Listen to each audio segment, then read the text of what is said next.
6 women, 1 track, and everything on the line. This is the women's 400 meters round 1 heat 2, and it is loaded.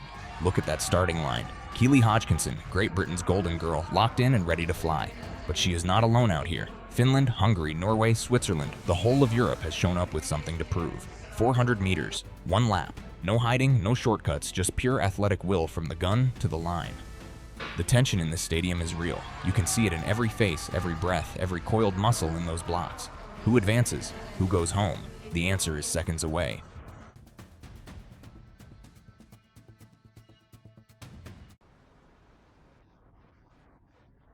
Six athletes, final heat of the women's 400 meters, led by Keely Hodgkinson of Great Britain in lane 7. Set, here we go. And they are off. Hodgkinson fires out of lane 7 and she is moving with real purpose through that first bend.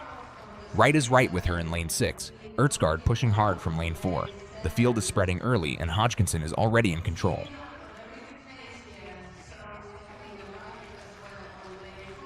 Into the back straight, Hodgkinson pulls clear, running with total control and poise. Right holds second, Ertsgaard pressing in third. This race is taking shape fast.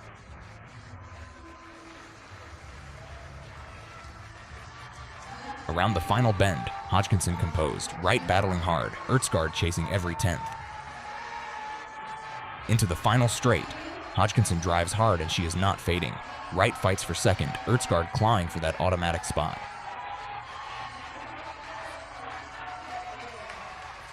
Hodgkinson wins, 53.08. Look at her, Hodgkinson barely looks like she worked hard. Right takes second, Ertsgaard grabs the third automatic spot for Norway. The scoreboard reads 53.08, and this crowd knows what they just witnessed. 53.08, and she was not at full stretch. That should put the whole field on notice. This is Hodgkinson's secondary event, and she is posting times that pressure the specialists. And spare a thought for Matilda Rami. The Finn sneaks through as a non-automatic qualifier, and that is a big result.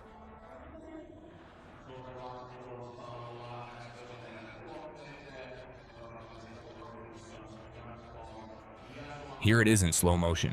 Watch that reaction off the gun. Hodgkinson is clean and instant, straight into her drive phase with no hesitation. First strides powerful, shoulders relaxed, head perfectly still. Through the bend, she holds her lane without overreaching, just locked into a rhythm that looks almost effortless. Into the back straight, she gradually opens the gap, arms driving low and controlled, hips high. There is no visible strain, and that is what separates her. Final straight, she does not tie up. Legs still turning over, still fluid, and she brings it home in complete control. 53.08, and this was not everything she had.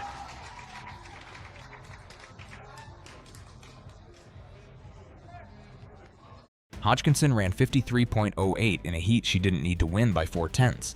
That's the detail that matters. She had enough to cruise through in 54 flat, and nobody would have blinked. Instead, she ran a time that would have placed her in the top 3 at the last 2 major championship finals in this event at the European level. That tells you something about her shape right now, and it tells you something about the kind of competitor she is. She doesn't coast. She competes, even when the situation doesn't demand it, and that instinct, that inability to throttle back, is either a gift or a liability depending on how the rest of the schedule unfolds. The race was settled somewhere around the 250-meter mark, on the back straight. That's where Hodgkinson made the decisive move, and it wasn't a burst, it wasn't a surge. It was just a gradual, almost quiet separation from right. The gap opened by maybe 2 meters over 30 meters of running, and right never got it back. That's the worst kind of gap to concede, because you can see it happening and you can't do anything about it. Hodgkinson wasn't accelerating. She was sustaining a pace right couldn't match. By the time they hit the final turn, she was already clear, and the final straight was administration. She crossed in 53.08, running well within herself, and that phrase gets used loosely, but here it's literal. Her mechanics didn't break down in the final 50 meters. Her arms stayed low and controlled. Her stride rate held. A lot of 800-meter runners who go down to the 400 start to tie up in that final straight because the lactic load is different. Hodgkinson didn't. That's not luck. That's specific conditioning for this event, done properly. On the technical side, her curve running was the standout. Lane 7 gives you the widest radius on the first turn, which is a marginal advantage in terms of geometry, but she used the space intelligently. She didn't drift wide, which some runners do when they're unsure of their positioning on a bend they don't run regularly. She stayed compact, held her line through the apex, and came off the bend already in full stride.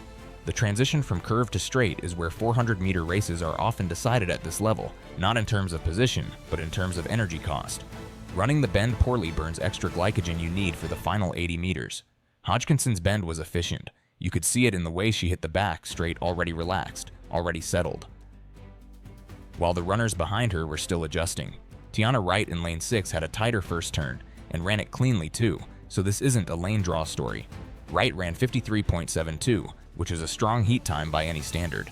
She's a legitimate 400-meter runner, not a converted 800, and she pushed Hodgkinson for 200 meters before the gap opened. The problem for Wright is that Hodgkinson never responded to her.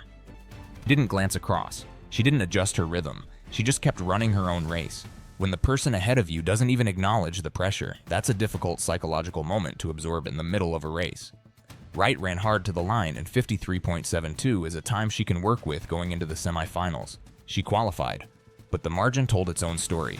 Erna Ertsgaard ran 53.87 for Norway and took the third automatic qualifying spot. That's a legitimate run. She's been a consistent performer at the European level for several seasons, and 53.87 in round 1 from lane 4 in a heat this competitive shows she arrived prepared. She ran the final straight hard, closed on Wright through the last 30 meters, and the gap between them at the line was only 0.15 of a second. A different heat draw, and Ertsgaard is first or second. That's the lottery of heat seeding, and she handled it well. Matilda Rami of Finland got through at 54.11 as one of the fastest non-automatic qualifiers, and that result carries meaning. Finland has a thin tradition in women's 400 meters at this level of championship athletics, and reaching a semifinal is not a given for a program that size. Rami ran conservatively through the first turn and paid for it slightly on the back straight, but she held her form through the final bend and her finish was strong. Fourth in this heat is a result her federation will notice. Elise Ueli of Switzerland ran 54.32 and finished 6th. On paper that looks poor, but context matters. She drew lane 5 in the hardest heat of the round, ran into a headwind on the back straight that the inside lanes felt less, and her splits suggested she went out too hard through the first 200 meters. She came back to the field in the final 80 meters rather than running through it, which usually indicates an aggressive early pace that the athlete couldn't sustain. Agnieszka Matthews of Hungary was the one who genuinely struggled. 55.31 puts her more than 2 seconds behind Hodgkinson and nearly a second behind the next slowest qualifier.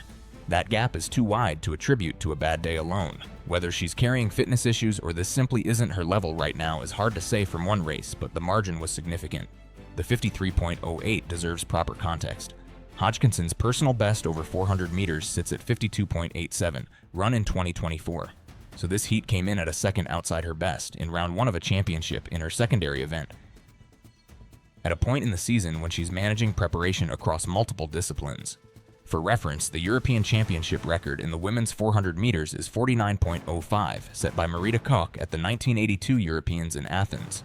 Koch's 47.60 world record from 1985 remains the fastest time ever run by a woman over 1 lap. Hodgkinson is running in the low 53s, which places her solidly in the competitive tier at European Championship level, but short of what would trouble the absolute global elite. What makes her 400 running significant isn't the raw time in isolation. It's the event combination and what it signals about her physical development. Running 53 flat off an 800-meter season base is a different achievement from running it as a pure 400 specialist. The aerobic engine required to sustain pace through the final 200 meters of a 400, without the specific speed endurance training that 400 runners do year-round, is substantial. Hodgkinson clearly has that engine. Her coach has identified that the 400 gives her a speed stimulus and a lactate tolerance workout that she can't replicate purely from 800 training, and the effect is real and measurable. There's a lineage of middle-distance runners who've used the shorter event this way. Ria Mutola ran competitive 400s during her peak years, not to win medals at that distance, but to sharpen her finishing speed. Caster Semenya experimented with the 400 in much the same way. Kelly Holmes never dropped to the 400 at championship level after establishing herself as an 800 and 1500 specialist, largely because the schedule management became too complex. Hodgkinson is making a different calculation, and so far, the data supports it. The semifinal will tell you more than this heat did. That's where the field tightens, where lane draws matter more, and where Hodgkinson will no longer be able to run within herself and still win. She'll need to push the pace or respond to someone else pushing it, and the 52 mid-barrier is where the conversation changes. If she can break 53 in a semi, that's a different athlete than the one who ran 53.08 comfortably in a heat. That's an athlete who belongs in the final discussion, not just the qualifying rounds. The number to keep in mind from this race isn't 53.08. It's 0.64 seconds. That's the gap between Hodgkinson and Tiana Wright, a genuine 400 specialist who ran a strong race and never really threatened her. In round 1, in a heat, running within herself.